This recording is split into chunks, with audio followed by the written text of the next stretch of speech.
இந்த வீடியோவில் Karnataka special tomato கொஜ்ஜி பார்க்க போகிறோம். இது வந்து சப்பாத்திக்கு ரொம்ப நல்லாயிருக்கும். இதுக்கு வந்து தாளிக்கிறதுக்கு எண்ணெய், கடுகு, கடலைப்பருப்பு, உளுத்தம்பருப்பு, சீரகம், பெருங்காய பொடி, தக்காளி 4, வெங்காயம் 2, கருவேப்பிலை, கொத்தமல்லி, தென் மசாலா சாம்பார் பொடி 2 டீஸ்பூன், 1/4 டீஸ்பூன் நாட்டு சர்க்கரை, மஞ்சள் பொடி. இது வந்து சாம்பார் பொடி போட்டு ஒரு மெத்தடும், கரம் மசாலா மிளகாய் பொடி போட்டு இன்னொரு மெத்தடும் வைப்பாங்க. இதுவும் நல்லாயிருக்கும், அதுவும் நல்லாயிருக்கும். இப்போ வந்து சாம்பார் பொடி போட்டு நம்ம பார்க்க போகிறோம். இந்த ரெசிபியை டைரெக்டாக குக்கர்லேயே செஞ்சிடலாம். ஸோ குக்கரில் எண்ணெய் ஊற்றாச்சு. கடுகு, கடலைப்பருப்பு, உளுத்தம்பருப்பு, சீரகத்தையும் ஆட் பண்ணிடலாம். பெருங்காய பொடியும், கருவேப்பிலை,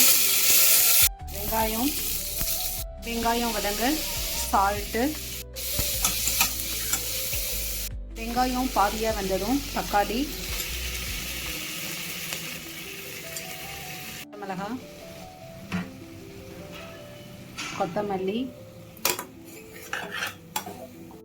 இப்போ சாம்பார் பொடி, மஞ்சள் பொடி, வெல்லம். நல்லா ஸ்பைசியாக வேணும்னா 1 டீஸ்பூன் மிளகாய் பொடி ஆட் பண்ணிக்கலாம், இல்லாட்டி தேவையில்லை. இதில் 1 டம்ளர் அளவு தண்ணி விட்டுக்கலாம்.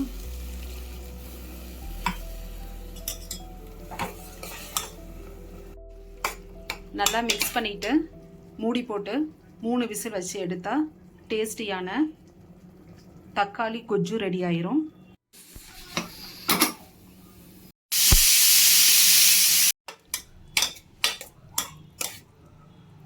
ரெடி ஆயிடுச்சு. தேங்க்ஸ் ஃபார் வாட்சிங்.